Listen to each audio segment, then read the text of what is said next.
Muy buenas noches para todos nuestros teleamigos y bienvenidos a esta nueva emisión de Debates UGC. Colombia está a puertas de la primera vuelta para elegir presidente de la República el próximo 27 de mayo.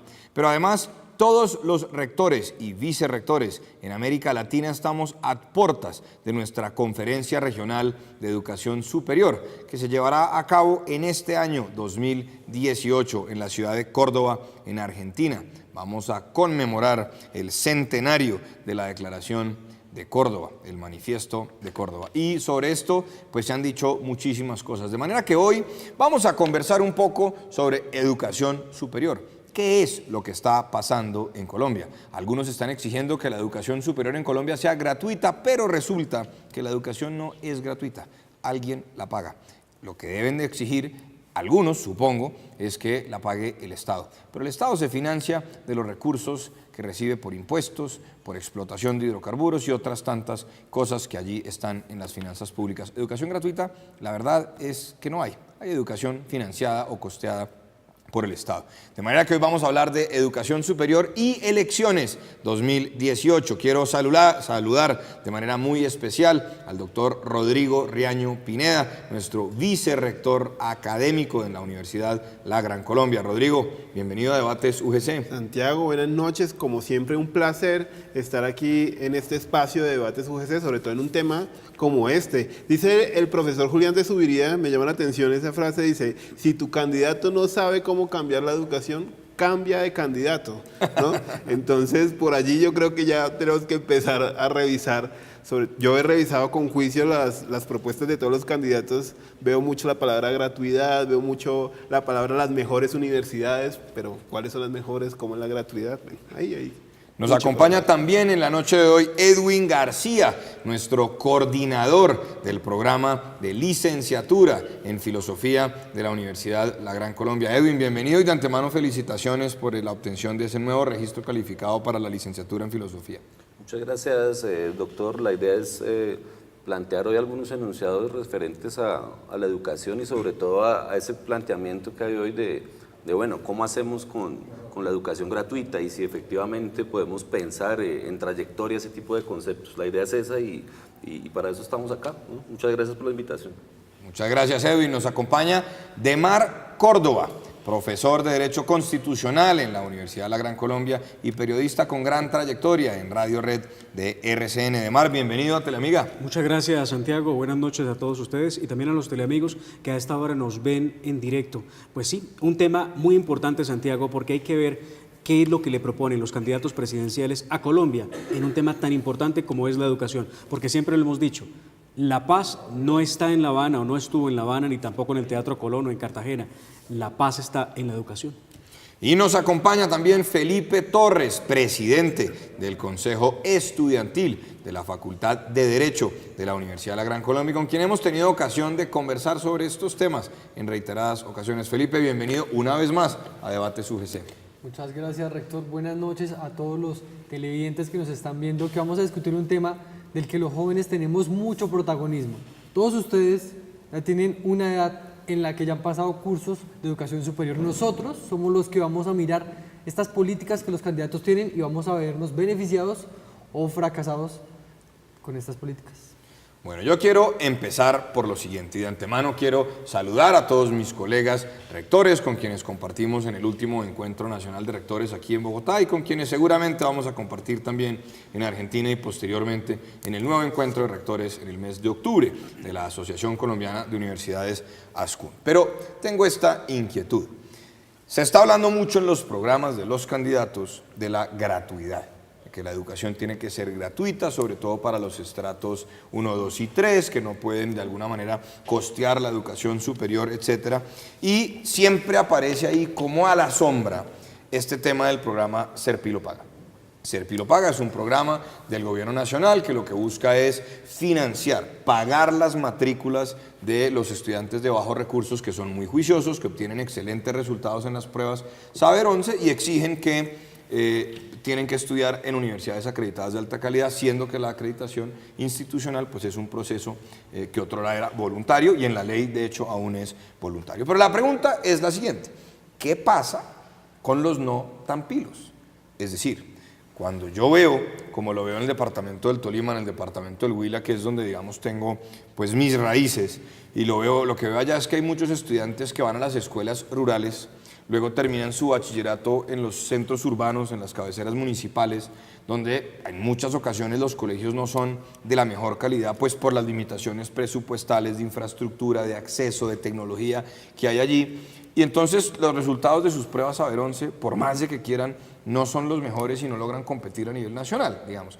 ¿Qué pasa entonces con los no tan pilos? Porque yo no veo, y lo debo decir claramente, no veo en el conjunto de programas de los candidatos a la presidencia que haya una preocupación por eso, que es el grueso de la población. Yo no sé, Rodrigo, cuántos bachilleres estarán graduando año tras año, pero son cientos de miles, y solo un porcentaje muy reducido puede acceder a la educación superior. Si excluimos de eso el Servicio Nacional de Aprendizaje, el SENA, pues es una minoría. Yo no veo esto, no sé usted cómo lo ve, Rodrigo. Pues Santiago, lo que veo es que en efecto el gobierno y los candidatos están hablando de dos temas. Uno, reorganizar el Ser Pilo Paga o mejorar el Ser Pilo Paga, pero pues se sigue favoreciendo a un grupo muy pequeño de estudiantes, pues que por diferentes variables psicológicas, culturales, incluso de nutrición y demás, pues lograron tener una prueba Saber 11 aceptable y logran acceder a esas universidades que o son públicas o son universidades de élite que reciben a estos estudiantes con esos buenos puntajes, ¿no? Fajardo, por ejemplo, habla de las mejores universidades y yo siempre me planteo cuál es la mejor universidad, ¿no? Entonces queda en efecto un grupo de estudiantes que no puede acceder a la educación superior. Algunos candidatos proponen el tema de la formación técnica y tecnológica como una solución, pero pues hay personas que quieren acceder a la educación superior y entonces el camino son las universidades populares. Universidades como la Universidad de la Gran Colombia, por ejemplo, donde brindamos una formación de calidad a estudiantes de estratos 1 y 2. Pero ¿qué sucede? Que cuando el gobierno toma decisiones, como por ejemplo con lo del plan de desarrollo, que afectando por ejemplo el acceso a créditos de educación superior, pues también termina afectando la cobertura. Estos estudiantes se quedan sin posibilidades de créditos y pues se quedan sin educación superior. Venga, ¿no? Dos temas sobre eso para darle la palabra a los demás panelistas que nos acompañan esta noche. Hablábamos con Felipe hace unas horas en la Rectoría de la Universidad de la Gran Colombia sobre el tema de la calidad de las pruebas de ingreso, de las entrevistas para ingresar, la importancia de las pruebas Saber 11, etcétera. Y yo planteaba una inquietud y es, bueno, si yo tengo una universidad donde solamente recibo los mejores ICFES, tengo unos cupos y recibo solo los mejores ICFES, o si como algunas universidades públicas hago unos exámenes de admisión que son pues muy difíciles, muy robustos, aplican más de 1000 aspirantes para 50 cupos, eso pasa mucho en programas de medicina, por ejemplo, etcétera, pues en últimas la gran mayoría no va a poder acceder, pero planteaba lo siguiente: cuando usted se gradúa del colegio, ¿sí?, su título de bachiller dice la República de Colombia y en su nombre el colegio tal o la institución tal le confiere el título de bachiller, académico, técnico, científico, lo que corresponda. Pero es la República de Colombia la que le dice a usted, señor Edwin, usted es bachiller, señor Santiago, usted es bachiller, señor Rodrigo, usted es bachiller. Y resulta que luego para acceder a la educación superior, a programas de educación profesional, programas de pregrado, pues eso no es válido. Porque, señor, ¿dónde están sus pruebas Saber 11? Señor, usted no pasó un examen de admisión. Luego, entonces, ¿por qué el mismo Estado colombiano me está diciendo a mí que yo soy bachiller cuando aparentemente no, porque no soy suficientemente bueno para acceder a la educación superior? Eso por un lado. Pero por otro lado, y lo pongo en discusión, es decir, ¿es suficiente con ser bachiller en Colombia para acceder a la educación superior? ¿O simplemente el bachillerato se volvió una cosa que le expiden un cartón a cualquier persona, pero eso no le permite a usted continuar su formación hacia la educación superior? Punto 2. El vicerrector hablaba ahora de los grandes problemas que enfrentamos en materia de financiación de la educación superior. ¿Cómo hago yo, como un bachiller que sale o como alguien que está trabajando y quiere cursar una carrera profesional para poder pagar mis estudios de pregrado en una universidad? Digamos, cuando no tengo la posibilidad de acceder a una universidad pública en la que no pago. Yo no uso el término educación gratuita. Y ahora entonces dice el ICETEX, solamente financio programas de pregrado que estén acreditados de alta calidad. Pero ustedes y yo sabemos, los que trabajamos en educación superior, que por ejemplo si yo quiero innovar, yo quiero sacar un programa profesional en no sé, administración de empresas innovadoras para la gestión cultural, que lo estamos mirando, tantas otras cosas, pues ese programa hay muy pocos, o tal vez no existen, o si yo quiero hacer un programa de ingeniería institucional, o si quiero hacer un programa de ingeniería, lo que corresponda, tantas ingenierías que hay ahora, ingeniería de software y una cantidad de asuntos, pues en últimas, ese programa que es nuevo, que es una oferta diferente, que es una apuesta por la innovación, tiene que tener un conjunto de cohortes de egresados para iniciar el proceso de acreditación. Luego, eso está frenando la innovación en educación superior. Así es. ¿O no? Entonces, yo tengo esas dos preguntas. Primero, pues es muy fácil decir que son o que somos o lo que corresponda las mejores universidades cuando solamente se limitan a recibir los que obtienen los mejores resultados en las pruebas de estado, dejando a la gran mayoría que no llega ya al primer quintil o cuartil, como sea. Entonces dejan a la gran mayoría excluidos. Y lo segundo, pues ¿qué va a pasar con la innovación? Con la innovación necesitamos nuevos y mejores programas de pregrado, nuevos y mejores programas de posgrado, pero para esos programas pues hay una dificultad de financiación. ¿Cómo la ven ustedes? ¿Cómo la ven Pues, ustedes? Santiago, realmente, y compañeros, hay un gran contrasentido en el mismo Estado colombiano en cuanto a cuando se propende o se pretende que la educación sea gratuita, inclusive como un derecho fundamental que no puede ser cumplido precisamente porque el Estado colombiano tiene un enorme hueco fiscal que se reparte en distintos rubros, distintas situaciones que tiene la nación y no tiene cómo suplir ese vacío que existe para educar a los colombianos. Y segundo, miren ustedes, cifras del gobierno nacional indican que el 62% de los jóvenes de los campos colombianos no pueden acceder a la educación superior en Colombia, a la educación de bachiller, y solamente el 1% logra matricularse en una universidad. Los jóvenes de origen rural, digamos. Sí, claro, de los campos, de las fincas, de las veredas, no tienen acceso a la educación. Entonces, mucho menos a un programa de alimentación que les permita poder tener alguna posibilidad de desarrollo mental para asumir un buen estudio y asimismo llegar a una universidad. Pero además con un agravante que quisiera presentar, y es que cuando la persona logra presentarse y sacar una buena prueba de estado, ¿cierto? Y logra llegar a ser pilopaga, llega a una universidad de las más costosas del país, que es una universidad privada, no pública, a donde se está yendo más del 90% de los recursos públicos, es a las universidades privadas, ¿cierto?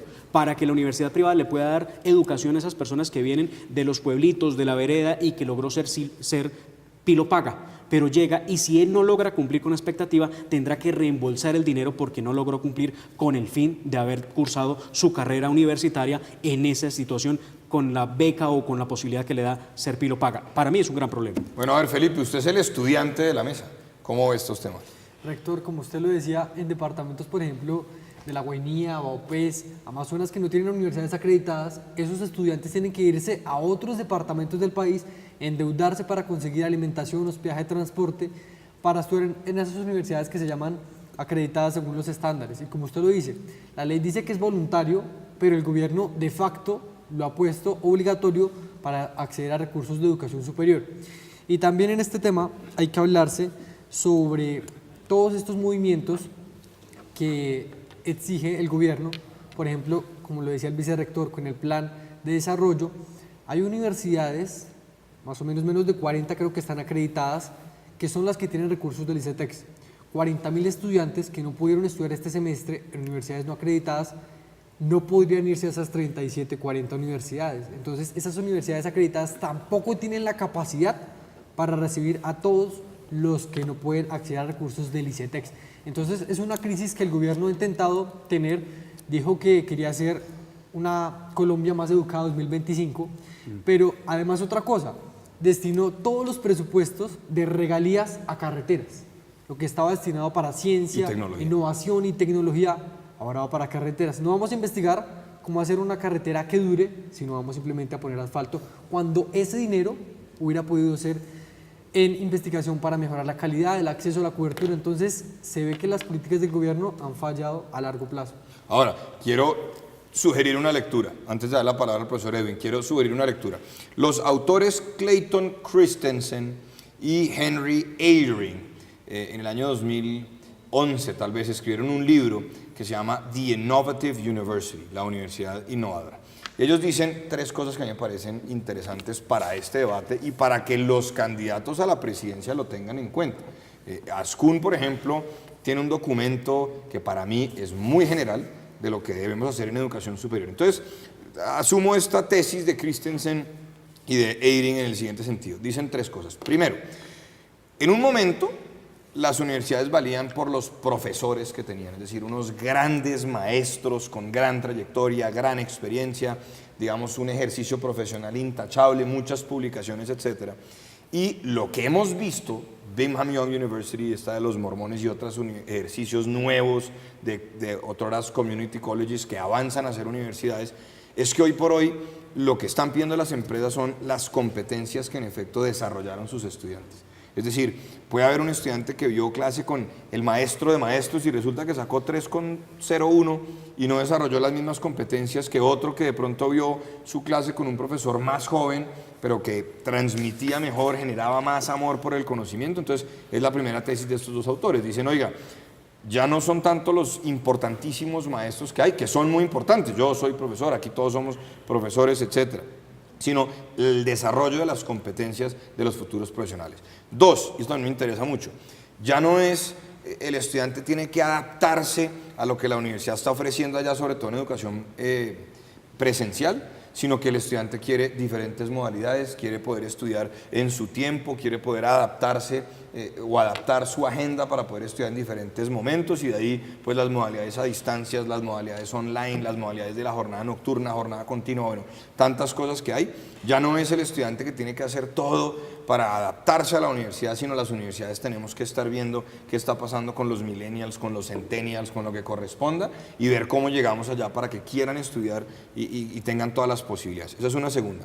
Y la tercera, que es la que me llama la atención para el debate, dicen, hay una cantidad de universidades, y estos dos autores critican a Harvard, por ejemplo, comparan Brigham Young University con la Universidad de Harvard, y dicen, hay unas universidades tradicionales que tienen un ADN particular, que son históricas, tradicionales, que siguen alegando que son las mejores del mundo, con unos sistemas, digamos, de gestión educativa que algunos llaman arcaicos, pero se mantienen porque logran todos estos apoyos gracias a las asociaciones de egresados y demás, que entonces logran gestionar este tipo de ejercicios. Serpilo paga una cosa y la otra que la sostienen, y frenan la innovación de otras universidades donde pueden ofrecer, por ejemplo, programas de excelente calidad con profesores internacionales que se pueden conectar desde Nueva Delhi para dar una clase, bien sea sincrónica o asincrónica en la modalidad online, a costos muy inferiores. Y entonces toda esa carga burocrática de las otras importantísimas universidades tradicionales pues no se puede sostener. Son tres puntos que me parece que abren el debate, pero también con lo siguiente.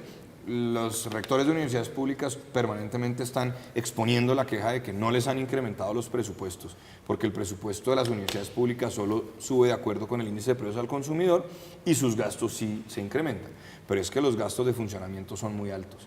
Y por ejemplo en las universidades privadas a los profesores les damos unas bonificaciones, doctor Rodrigo, usted que modificó el estatuto profesoral de la Universidad de la Gran Colombia para eso, por las publicaciones que hagan, pero es por una sola vez. No que el profesor publica 3 o 4 cosas y de ahí en adelante va a tener unos salarios, digamos, abultados y de por vida, publique o no publique. Eso también es importante. Profesor Edwin, ¿usted qué opina de todos estos temas de los que estamos hablando aquí? Bien, gracias. Pues inicialmente hay un problema y es, bueno, ¿qué pasa con el no tan pilo? ¿No? Digamos que es un enunciado muy fuerte que se ha asumido de dos formas, ¿no? Una manera un poquito fetichista, y es el neoliberalismo político ha planteado, ajustemos un poco un tipo de universidad y un tipo de programa que esté al alcance del bolsillo del usuario. Entonces, de entrada hay un problema muy grave en la medida en que no es que se banalice, digamos, el concepto de educación y de universidad, sino que efectivamente se vuelve excesivamente instrumental. De entrada también hay otro planteamiento, y digamos que es una dialéctica, ¿no? Una dialéctica terrible en la que ha caído Colombia, ¿cierto? Al asumir que o pensamos de una forma excesivamente neoliberal o pensamos de una forma excesivamente con la estética del genio, ¿no? El chino brillante que es capaz de efectuar enunciados y es capaz de posicionarse en una universidad ranqueada. ¿Qué pasa con el entre? ¿No? O sea, ¿qué pasa entre esas dos cosas? O sea, pensemos de alguna manera en una universidad popular que también sea capaz, ¿cierto?, de establecer conectividad, de establecer planteamientos, de producir enunciados. Aquí está de fondo un poco ese planteamiento del siglo XX que hereda un poco la escuela alemana. Gadamer es portador de ese enunciado, y es Hay un tipo de educación específico para el investigador, para el profesional y para el técnico. Entonces, de entrada, nosotros hemos caído un poco en esa lógica y no hemos examinado bien lo que pasa entre, ¿cierto?, ese tipo de estructuras. Y entre, digamos, también esta discusión está qué es lo que estamos pensando en Colombia como universidad. Yo también sugiero un texto y es el de Universidad sin condición, de Derrida, ¿sí?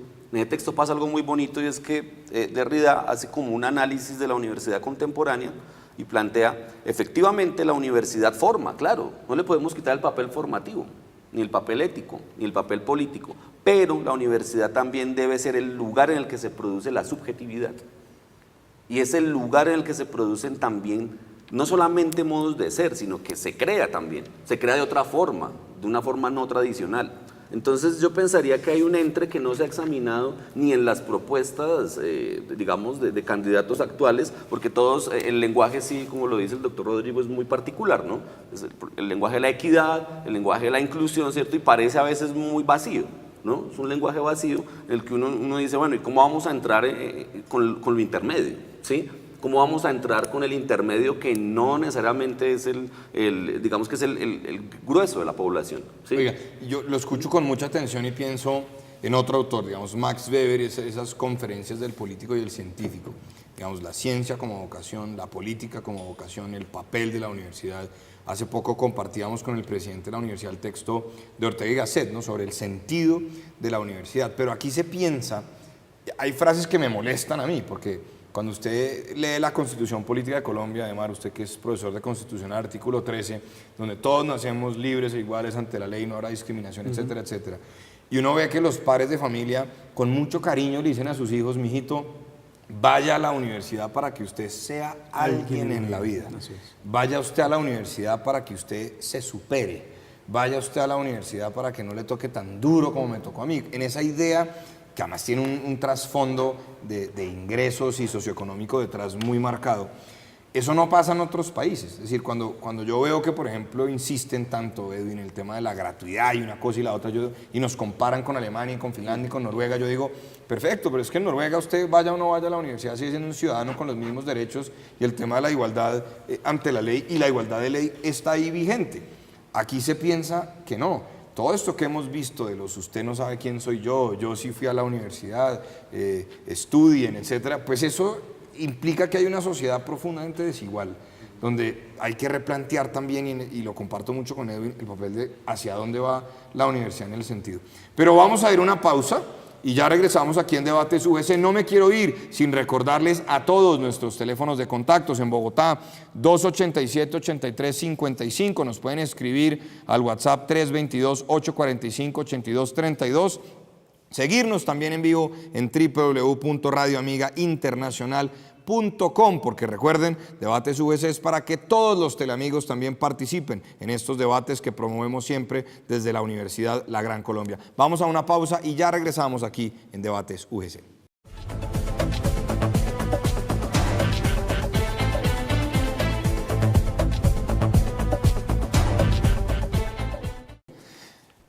Estamos de regreso y se nos ha vuelto costumbre que cuando vamos fuera del aire para una pausa, empieza el debate aquí en Debates UGC. La idea, lo que yo les quiero decir a nuestros panelistas de hoy es, hombre, cuando estemos al aire es que tenemos que debatir. Rodrigo Real. Bueno, Santiago, es que vuelvo al tema inicial, aprovechando que estamos hablando de educación superior y elecciones 2018, y es, uno revisa las propuestas de Petro, es decir, uno lo ve haciendo campaña, lo ve por ejemplo en Medellín, alguna vez que estábamos precisamente revisando nosotros el proyecto de la Universidad de la Gran Colombia en Medellín, justo coincidimos con la visita de Petro, y Petro estaba en una comuna diciendo, aquí a esta comuna voy a traer universidades, no una, 2 o 3 universidades totalmente gratuitas para todos los estudiantes. Duque, Iván Duque, habla después de un reforzamiento del tema de inversión y demás, pero también habla de una gratuidad en los estratos 1 y 2. Fajardo habla de mejorar el tema del ser pilopago, es decir, ampliar una posibilidad para que los estudiantes vayan a lo que me inquieta, que son las mejores universidades. Y la pregunta es, ¿la plata de dónde? Un poco, hay una frase que utiliza mi suegra que es magnífica y dice, ¿con qué ropa? Es decir, ¿la plata de dónde? Y hay un tema para darle el paso a Mar, hay un tema y es que se empieza a generar un ruido porque se habla de la calidad, pero no se le explica a las personas que una universidad que no tenga una acreditación de alta calidad no es que sea de mala calidad, ¿no? Entonces, ahora, si a mí, como vicerrector, me interesa es que si van a financiar para estratos 1 y 2 y si van a darle la posibilidad de que esas matrículas lleguen a universidades como la Universidad de la Gran Colombia, yo estaría feliz. Pero como estamos hablando de esas mejores universidades, ahí es donde yo empiezo a tener, digamos que un encontronazo, ¿no?, con las propuestas de los candidatos. Antes de darle paso a Mar, muy importante aclarar un tema para todos los teleamigos y en general para todo Colombia, y es, si yo, por ejemplo, quiero una universidad nueva, recuerden que la Universidad de la Gran Colombia tiene 67 años, hay otras universidades que tienen 300, 400 años, que todavía son el primer claustro universitario, etcétera.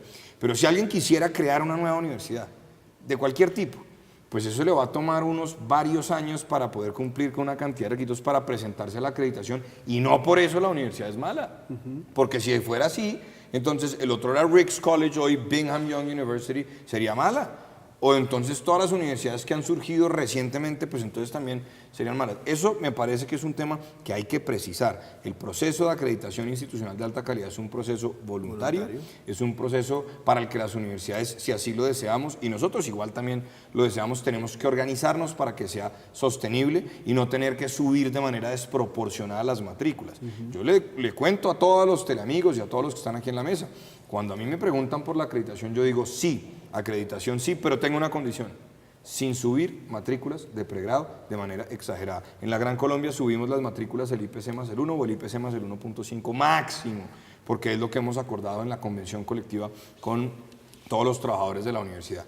Pero hay otras que lo que hacen es, vamos a acreditarnos, subimos las matrículas 10 o 15% y terminamos siendo unas matrículas de élite que son inaccesibles. Antes de dar la palabra a Felipe, de Mar estaba pidiendo la palabra. Volviendo al tema que plantea el doctor Rodrigo, yo sí quisiera servir de abogado en el caso de la campaña que promueve el Centro Democrático con Iván Duque, porque mire que a diferencia de los demás candidatos, Iván Duque tiene muy clara la visión que es necesaria para construir país, porque es que no se puede hablar de educación superior gratuita, ni en estratos 1 y 2, y mucho menos en los demás, si no hay seguridad, si no hay cohesión social y si no hay confianza inversionista. Esos tres pilares que son fundamentales de la campaña, lo que buscan es que el país tenga un desarrollo, y si hay un desarrollo económico, por supuesto que puede haber un rubro especial y muy importante para la educación superior. No lo que sucede con Gustavo Petro, porque lo hemos escuchado hablar de 14 billones de pesos para la educación, el otro día lo escuché hablar de 20 billones, nunca entendí cómo hizo ese tránsito de los 14 a los 20, pero nunca dice de dónde va a sacar el dinero, y la gente pues hierve de la felicidad, pues los que lo siguen, y dicen, no, qué maravilla, este es el presidente de la educación. No es cierto, porque pues muy fácil es decir, subo la educación, el rubro de 4 billones a 14 y luego a 20, pero nunca dice de dónde saca el dinero. Bueno, Felipe. Rector, también quería decirle, por ejemplo, nosotros en la Universidad de la Gran Colombia, los representantes estudiantiles, hemos analizado los exámenes a Pro, los resultados.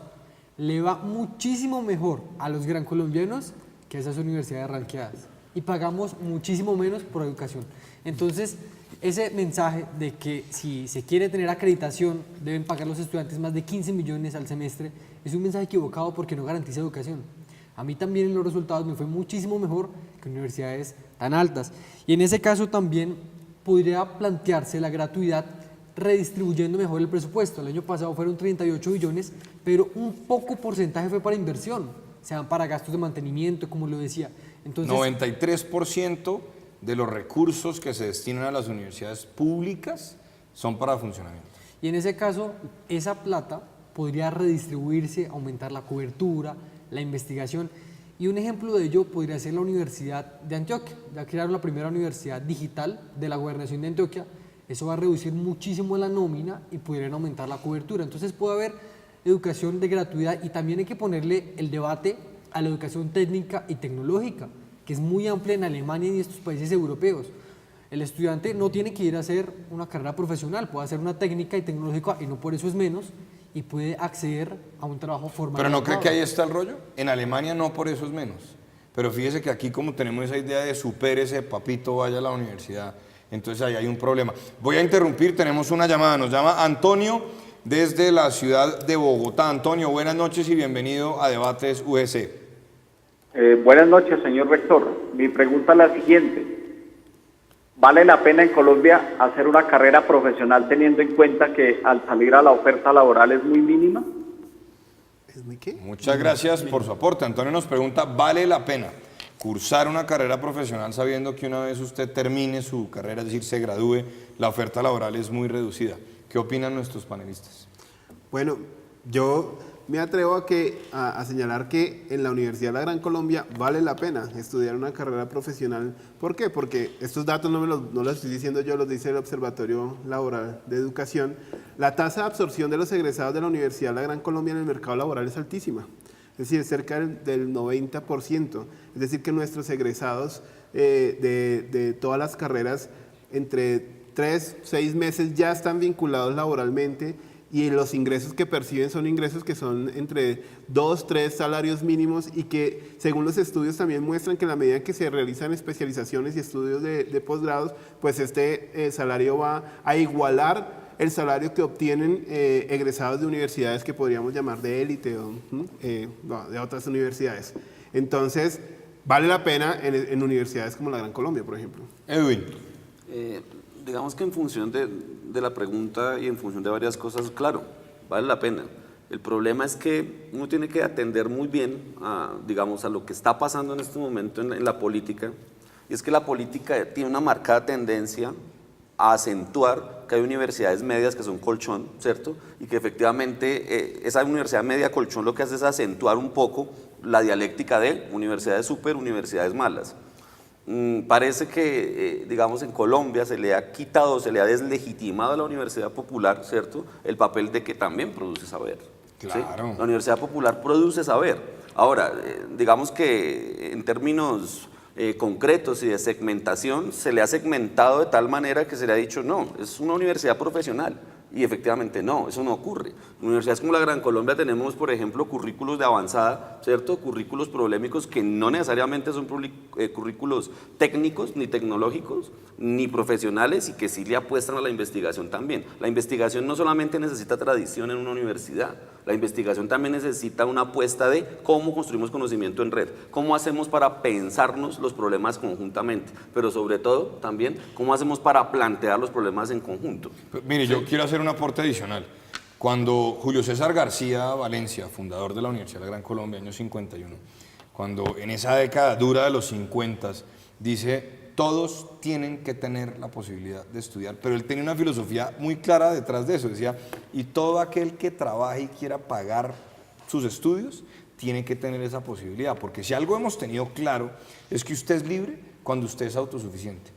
Usted es libre cuando usted dice yo quiero estudiar allá, usted es libre cuando usted dice yo quiero vivir allá, usted es libre cuando usted dice a mis hijos les quiero dar esto. De lo contrario, las opciones se limitan. Por ejemplo, si hay una persona que tiene realmente pocos ingresos económicos y tiene un hijo que es muy pilo pero no le fue muy bien en el ICFES, la única opción que va a tener, ¿cuál es? Los exámenes de admisión de universidades públicas, y va a quedar limitado a 3 universidades en Bogotá, no a las más de 60 que estamos presentes en la ciudad de Bogotá. De manera que, ¿limita o no limita? De manera que, en eso estoy de acuerdo con Demar. El desarrollo económico, uno diría, eso generará suficientes condiciones para que la gente de su propio bolsillo decida dónde quiere ir. Yo no creo que esto sea un tema, pues, neoliberal, y que no, en eso, digamos, discrepo un poco de esas tesis, pero sí creo que en la Universidad de la Gran Colombia, por ejemplo, cuando iniciamos la jornada nocturna, hombre, ustedes no se imaginan la cantidad de obreros de obra, de esos que llegan a las 5:30 de la mañana a cambiarse para empezar a pegar ladrillos con cemento y a pegar varillas, etcétera.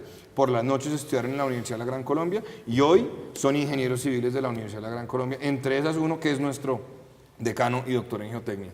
Entonces, ahí hay una posibilidad. Esas personas, ¿dónde hubieran podido estudiar?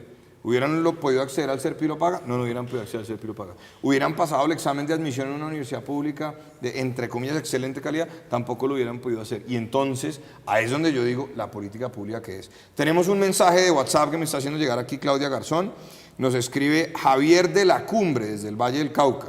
Dice así, desde lo que han hablado del programa Serpi lo paga, considero que es un programa que no garantiza una educación superior, la continuidad y además pone en riesgo la economía de la familia de esos estudiantes, como también su estado emocional, lo dice un teleamigo. Y continúa, los recursos para la educación pública no deberían llegar a las universidades privadas, pues para eso está el ICETEX. Esa es una de las críticas que le han hecho a ese programa, que dicen, hombre, de pronto lo que habría que hacer es financiar, digamos, los estudios en universidades privadas a través del sistema financiero y permitir que el Estado se concentre en ofrecer más y mejores cupos en la educación pública, que esa sí debe ser gratuita. ¿Cómo la ven ustedes? En razón con lo que dice el teleamigo, y pues muy importante el aporte, porque el 98% del dinero público para las universidades en el programa Serpi lo paga va a esas universidades privadas. Entonces la universidad pública, que tanto necesita del apoyo y del dinero del Estado colombiano para poderse mantener en pie y con sus unidades de investigación, pues simplemente no tiene la oportunidad. Entonces el muchacho que viene de la vereda recóndita y resultó ser un genio para el estudio, muy bien en las pruebas, logró llegar a la beca del Serpi lo paga, llega a la universidad más cara, se presenta a ella, pero entonces el problema que no soluciona el Estado, ¿qué hace con la familia de ese muchacho para que puedan venir a Bogotá a estar con él, a mantenerlo? ¿En qué condiciones? Probablemente tenga que dejar de comer, desayunar, almorzar para poder comprar unas fotocopias o un libro que necesite para su universidad. Lo interrumpo, tenemos llamada desde Caicedonia, nos llama Luz Nancy. Luz Nancy, buenas noches, bienvenida a Debates UGC. Muy buenas noches, los felicito por su programa, los felicito porque la instrucción que ustedes dan nos enseña mucho a nosotros. La pregunta mía es, por ejemplo, acá en Caicedonia Valle, mis hijos estudian en el colegio y uno ve que, por ejemplo, los profesores no son tan dedicados, son muy poquiticos los dedicados a enseñarle a los muchachos como ahora tiempos. Hoy en día, ¿por qué es a toda hora fotocopias y fotocopias? ¿Por qué los profesores hoy en día hacen eso?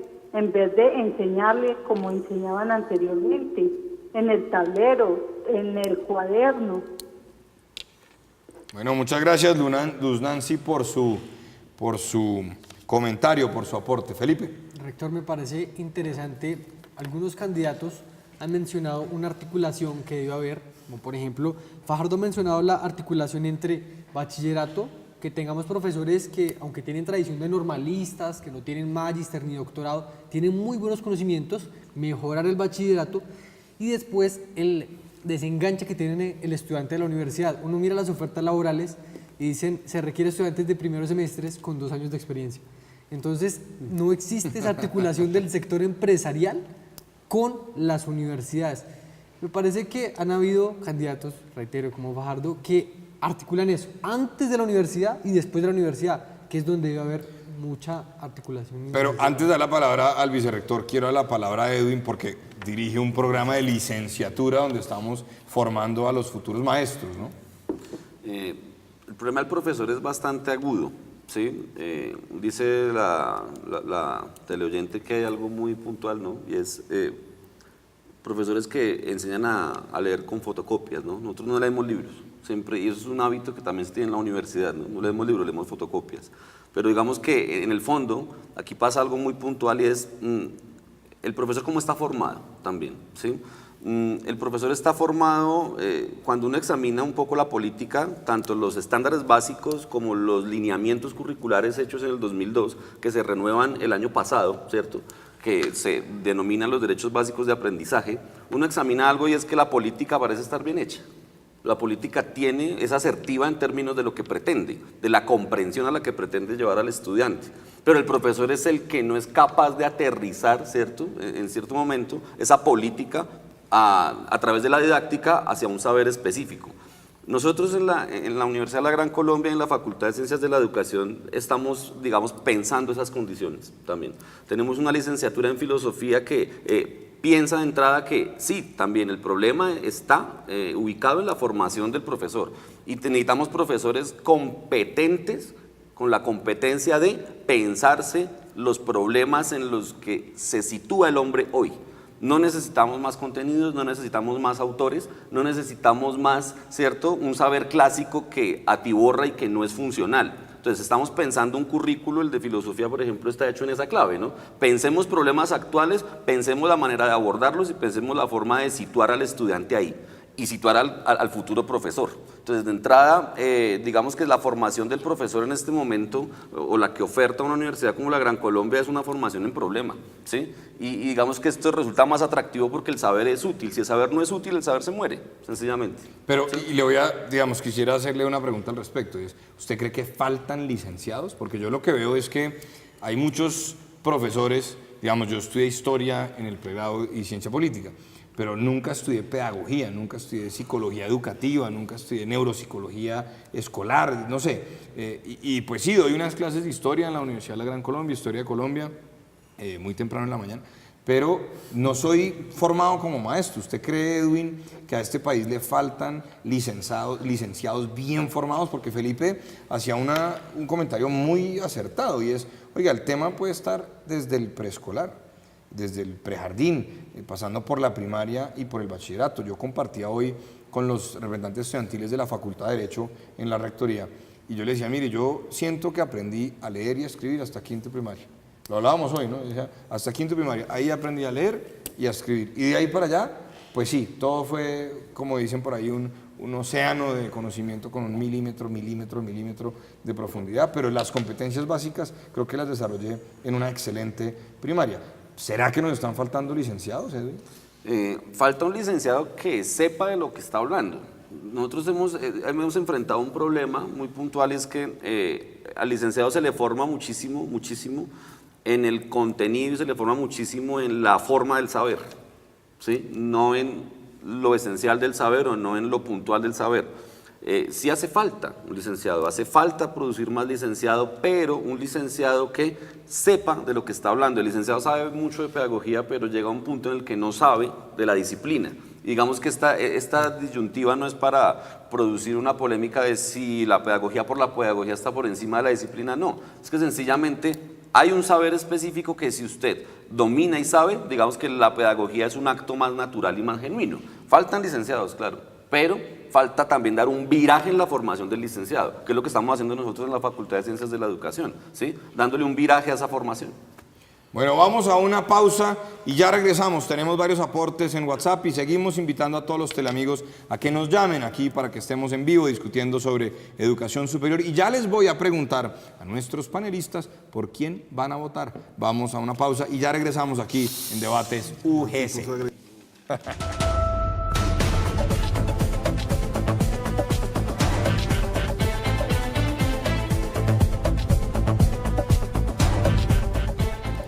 Estamos de regreso aquí en Debates UGC, Educación Superior y Elecciones año 2018. Tenemos un aporte que nos envían desde el Putumayo vía WhatsApp. Rafael Zambrano nos dice, buenas noches. Por los estudiantes de Serpi lo pago, ellos van a la universidad privada, donde es mucho más costoso estudiar, y no a las públicas, donde con esos recursos podrían ingresar muchos más estudiantes, pues la matrícula es menos costosa. Rodrigo Ren. Iba a decir dos cosas, pero ahora tres, con el mensaje de WhatsApp. Yo le diría a nuestro teleamigo en Putumayo que le pondría un tercer punto. Tampoco van a universidades populares como la Universidad de la Gran Colombia, donde estudiar es un placer y es una experiencia de vida y donde se ofertan programas de alta calidad. Por ejemplo, ¿por qué no estudiar arquitectura en la Universidad de la Gran Colombia, un programa acreditado de alta calidad? ¿Por qué no estudiar humanidades y lengua castellana en la Universidad de la Gran Colombia, un programa acreditado de alta calidad? ¿Por qué no estudiar Derecho en la Universidad de la Gran Colombia, que es un programa súper reconocido en el ámbito nacional? Pero bueno, los dos puntos que iba a tocar era el siguiente. Hablaban del tema de la escasez de licenciados. ¿Y qué me dicen ustedes de la cantidad de licenciaturas que se cerraron este año? Es decir, que redujeron ampliamente la formación de docentes, no en Bogotá, no en Medellín, no en Cali, sino en las regiones, precisamente donde se necesitaban los licenciados. Tanto así que el Ministerio de Educación Nacional tuvo que hacer una pirueta por allí para tratar de salvar algunas cosas y algunas universidades decidieron decir, ya no voy con educación. Pero Rodrigo, venga, lo interrumpo para explicarle a los televidentes qué es lo que pasa. En un artículo del Plan Nacional de Desarrollo se estipuló que todos los programas de licenciatura tenían que acreditarse de alta calidad en 2 años. y eso fue a rajatabla. Y finalmente, ¿qué pasó? Pues en las regiones donde las universidades, tanto privadas como públicas, tienen menos recursos, no tienen suficientes alternativas para contratar doctores, a veces no es por falta de recursos, sino por falta de doctores que quieran irse a vivir a ciudades intermedias o pequeñas, pues en últimas, ¿qué pasó? Terminaron por no acreditar unos programas y ahora están en un problema porque no saben qué hacer con esas facultades. Tanto así que, como lo decía el señor vicerrector, muchos de mis colegas lo que dijeron es: cierro la Facultad de Ciencias de la Educación. Punto. Así es. Y otro tema que quería abordar, que lo señalaba uno de nuestros teleamigos que hacía la llamada, que es bien interesante, y es el SERPI lo paga, digamos que lleva a que el estudiante de la región salga de su región y tenga que venir a Bogotá, una ciudad donde están los programas acreditados de alta calidad, pues la mayoría de los programas, y haya un desarraigo de esa región, y eso en efecto pues tiene unas consecuencias psicológicas tanto para él como para su familia. ¿Por qué no pensar cómo llevar la universidad a la región? Y ahí entra un tema que es bien importante y también un poco espinoso, y es el tema de la virtualidad, la educación virtual. Llevar la educación virtual a la región para lograr una mayor cobertura, pero cuando usted trata de acreditar de alta calidad un programa de educación virtual, eso sí que es más complicado aún, es más complejo. ¿Por qué? Primero porque hay un ruido acerca de la educación virtual. A estas alturas de la vida, todavía hay personas que consideran que la educación virtual es una educación de baja calidad. Es decir, que no puede haber calidad y virtualidad. Y ese ruido, pues obviamente hace que también la acreditación de estos programas pues sean más difíciles, siendo una apuesta muy importante para llegar a las regiones, ¿no? Venga, lo interrumpo por una cosa que ahorita me estaban escribiendo, y es: mire, yo estuve esta semana que pasó en Purificación, departamento del Tolima, sur del Tolima. También estuve muy cerca a Prado y estuve en Natagaima, y bueno. Y en esos municipios sí hay personas, por ejemplo, cuyas familias pueden costear programas de educación superior de 2, 3 millones de pesos el semestre. Pero por supuesto las universidades no hay suficientes estudiantes para que se asiente una universidad presencial allá. Y yo pensaba, hombre, si tuviéramos más programas virtuales, usted puede tener 3 estudiantes de Natagaima, 4 de Purificación, 5 del Espinal, 6 de Saldaña, 7 de no sé dónde, y se arman los mismos grupos que se arman en la educación presencial, y podemos ampliar la cobertura y la calidad en la educación superior. Pero no hay una apuesta muy clara al respecto. Y por cierto, allá hay un megacolegio abandonado en Saldaña. Ojalá que alguna universidad, nosotros estamos muy interesados, pudiera hacer algo allí de ingeniería agroindustrial, de agronomía, de lo que corresponda. Me estaba pidiendo la palabra de Marco Córdoba. Yo quisiera proponer lo siguiente que hace falta en la educación superior en Colombia en estos momentos. Hay una crisis de valores y de principios en la sociedad colombiana de un tamaño sencillamente colosal. Cuando vemos que la Corte Suprema de Justicia en el país vende sus sentencias y se crea una cosa que se llama el cartel de la toga y unos escándalos realmente ruinosos para la sociedad colombiana, creemos que es necesario volver a la universidad con principios y valores. Principios y valores esencialmente cristianos, que es lo que pasa con la Universidad de la Gran Colombia, donde en la formación del abogado, en el caso nuestro, en la Facultad de Derecho, está basada en el humanismo, en la persona humana, en volver al respeto por el otro, porque pues lo vimos hace 3 o 4 días con un sujeto que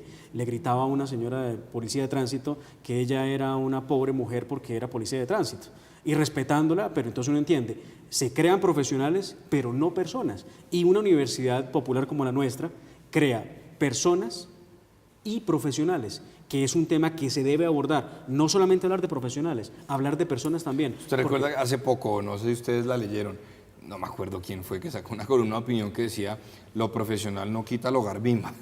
¿Se acuerdan? Alguien, no sé, alguien lo publicó, ¿no? En la Universidad de la Gran Colombia. Por eso insistimos mucho en el proyecto de ética, por supuesto con sus bemoles, y siempre queremos mejorar. Felipe.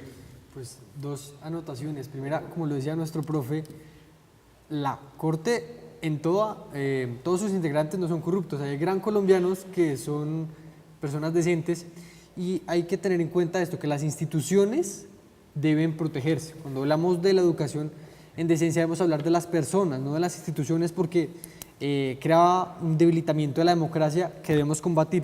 Un dato, y es que en Estados Unidos, en distintos estados, por ejemplo Texas, en Massachusetts, la educación de bachillerato es virtual, pese a que tienen un sistema de educación pública muy fortalecido, apuestan a la educación de bachillerato virtual y las universidades le están aportando también a la virtual. Entonces, en Estados Unidos, países como estos que ya saben los sistemas de educación, que tienen a los mejores doctores del mundo investigando sobre el tema, lo han hecho.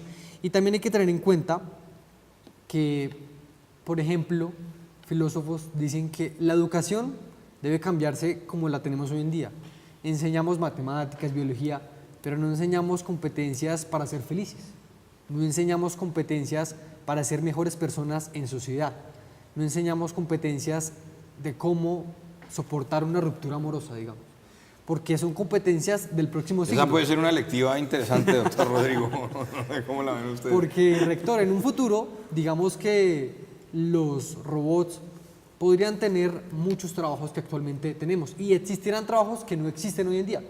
Existirán cosas que nos hacen tener en cuenta es nuestra educación para la vida, más que para el desarrollo profesional. Rodrigo. Hay un tema que ustedes han tocado y es el tema de la corrupción. Eso me empezó a sonar porque además, hablando de elecciones, no he escuchado a ningún candidato meterse de frente y hablar claramente acerca de los ruidos que hay de corrupción dentro de salas, por ejemplo, como la sala CONACES, cosa que es gravísima. Es decir, cuando hay ruidos de corrupción, pero no lo estoy diciendo yo, es decir, es una cuestión abiertamente en el Observatorio de la Educación Superior, se habla de corrupción, por ejemplo, en la sala CONACES. Cuando uno ya llega a que, mejor dicho, cuando uno piensa que en CONACES hay corrupción, más o menos apague y vámonos.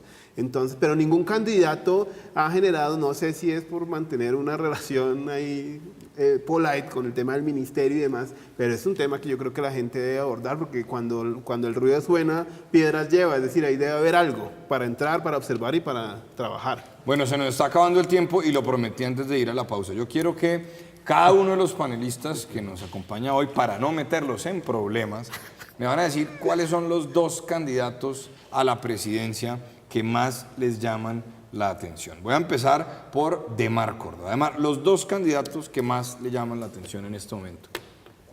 Realmente muy difícil responderlo, Santiago. Demar, los 2 candidatos que más muy difícil responderlo, pero las encuestas lo dicen. El candidato, sin lugar a dudas, Iván Duque, en algún lugar, y por ser de tendencia conservadora, en alguna medida, Germán Vargas Lleras, son los 2 candidatos. Bien, Rodrigo Reaño. Bueno, yo tengo que ser coherente. Yo, por ejemplo, en las recientes elecciones, pues mi voto fue por Marta Lucía, porque siempre he anhelado que tengamos una mujer presidente, pero pues tengo que respetar la coalición. Entonces luego mi voto podría ser por Iván Duque, pero también me suena a Vargas Lleras. Edwin. Bueno, digamos que a mí me suena Fajardo, ¿sí? En términos muy concretos, no me suena a otro en este momento. Fajardo. Felipe. Yo me voy con el profe y yo también votaría por Fajardo, haciendo una comparación de la silla vacía. Ella comparó el libro de Duque y de Fajardo y encontró que el libro de Fajardo tiene más características aterrizadas para la presidencia, entonces la invitación es a votar por Fajardo. Y yo quiero invitarlos a todos ustedes a que nos acompañen mañana a las 6 de la tarde en Radio Amiga Internacional, www.radioamigainternacional.com. Ahí tenemos todo el equipo de Felipe y los amigos de la Facultad de Derecho. Todos los miércoles, 6 de la tarde, en punto, www.radioamigainternacional.com. La hora jurídica. Felipe, rápidamente, ¿cuál es el tema de mañana? Mañana vamos a estar hablando sobre las acciones jurídicas para proteger el medio ambiente con el caso de Ecopetrol. Muy bien, acciones jurídicas para proteger el medio ambiente, el caso de Ecopetrol. Esta noche, a las 9:30 de la noche, aquí en Teleamiga Internacional, con Ana Cecilia Osorio, Las Caricias de Emanuelito, para que por favor se queden con nosotros hasta las 9:30. No olviden que mañana, como todos los miércoles a las 8 en punto, en este mismo espacio, en Teleamiga Internacional, tendremos un café con Galat. Ustedes y nosotros nos vemos el próximo martes, también a las 8 en punto de la noche, en una nueva emisión de Debates UGC. Como siempre, que se haga la voluntad de Dios y que la Santísima Virgen siempre nos acompañe. Buenas noches.